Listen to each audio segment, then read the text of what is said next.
Hello everyone, it's King here and we are going back to the castle. It seems every time I visit the castle again I keep discovering new things, so it seems they weren't all the escapes in the end. I needed more to complete the collection. Let's take a look at the new findings. Some of you told me I didn't cover all the paths to the 3 chests, and you were right, this is the other one. Also, if you are an Undertaker you can just fly to the top, no problem.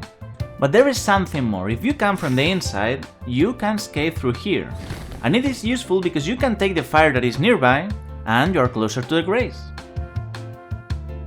Booblesnoot pointed out a really cool jump I never tried, and it's just like this. You jump to the right and grab on this tiny ledge here. But I have found something else. You can climb the wooden bridge by using the barricade that is right under it. You just need to climb on it and jump off the wall to grab onto the bridge. It works from both sides, but if you come from this side in particular, you need to avoid aiming at the bridge because you won't be grabbing onto it. You need to aim at the rocks.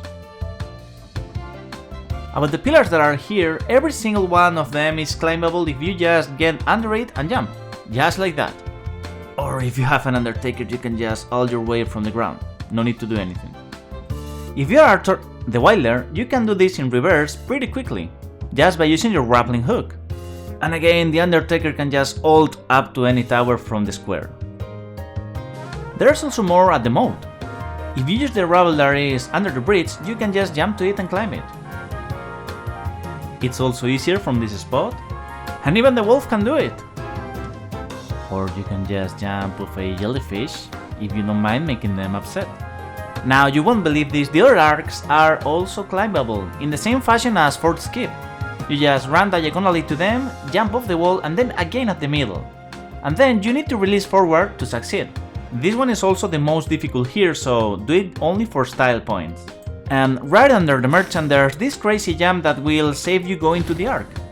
You only need to climb the rubble and then aim for the pillar to keep jumping. This is the quickest one if you come from this direction. Now, do you remember the Wallclimb to go to the bridge directly? Well, you can do it in reverse to reach the merchant even quicker. The Wylder benefits from extra speed, so he has it easier. And what do you know, even the wolf can do this one as well. But there are more ways to reach the bridge. The arc that is right under it is fully climbable. You only need to make sure to jump higher than the point that has a 45-degree slope. And it's also possible to do it from the other side, but this jump here is the king of the style points, and the most difficult jump in the castle by far. No other jump gets close to this. But I really like this one, so give it a try to make me happy. In order to perform it, you need to jump from the highest point of the tent, and then make sure you barely touch the arc at the highest point you can reach. Now you need to wait until you are outside, jump in the middle of the air, and immediately 180 because you need to grab onto the arc. And after that you just jump again and you are on top. If you approach from the outside and you are a Wylder, you can just use your grappling hook to get to the other side easily. But if you don't want to use your grappling hook, you can just do it by jumping off the wall. However, the other wall jump is quicker, remember that. This one will only make you look good in front of others. You can keep using your grappling hook to get to the tower at the north, but doing it from here is when you are going to save a lot of time.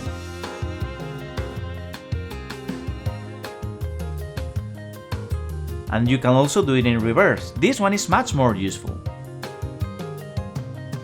I have found that this approach to the merchant, especially when crucibles are here, is much safer and it's also very fast.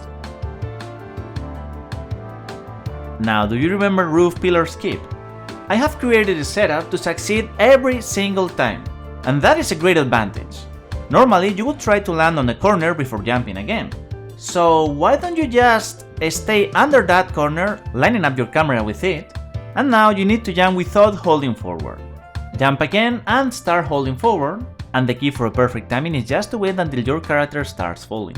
This will make you land exactly at the right position on the corner, and now you only need to either rotate your camera or jump to the sides. Don't forget it's a double jump and you need to grab the ledge. If you are controlling the chicken, you can just waste your ult to get on top, so please just do the pillar setup. But this in particular has a use. to revive fallen teammates while also getting up very quickly. And you can also do it from the poles, but this time you won't be reviving anyone.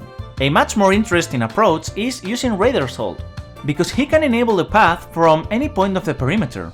You just need to be at least this high and then all the team can get on top. Now, are you using an Undertaker? Just use your ult and skip everything.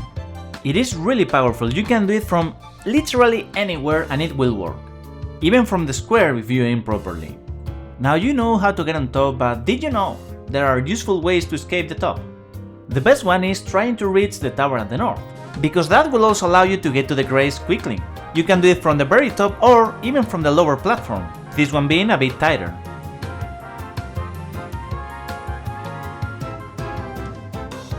Or just use Wylder's grappling hook if you want to gain even more speed. But is it really faster? Let's take a look. I will start under the same conditions and then as soon as it touches the ground I will stop the timer.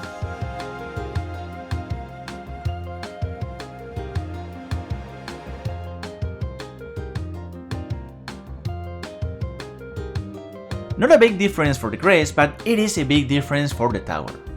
Also at the top there is another jump you can take advantage of. If you jump here while aiming for the corner of the little tower, you will just climb it and the boss will not be able to reach you. Some of them will know how to reach you, so be careful. And now just pull out a great bow and cheese the boss.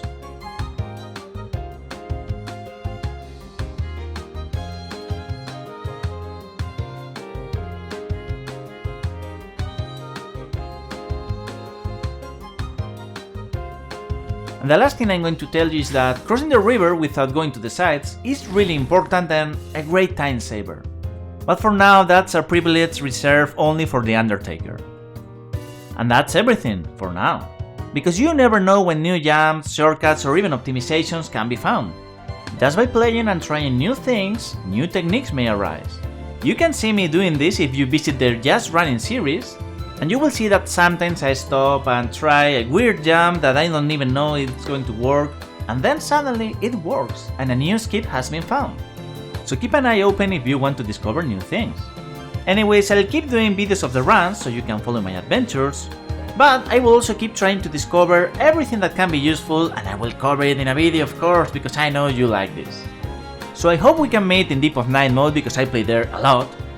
Also don't forget to subscribe already if you didn't, especially if you want to see more content from me, because it's a win-win situation where you get more videos and I get to make even more.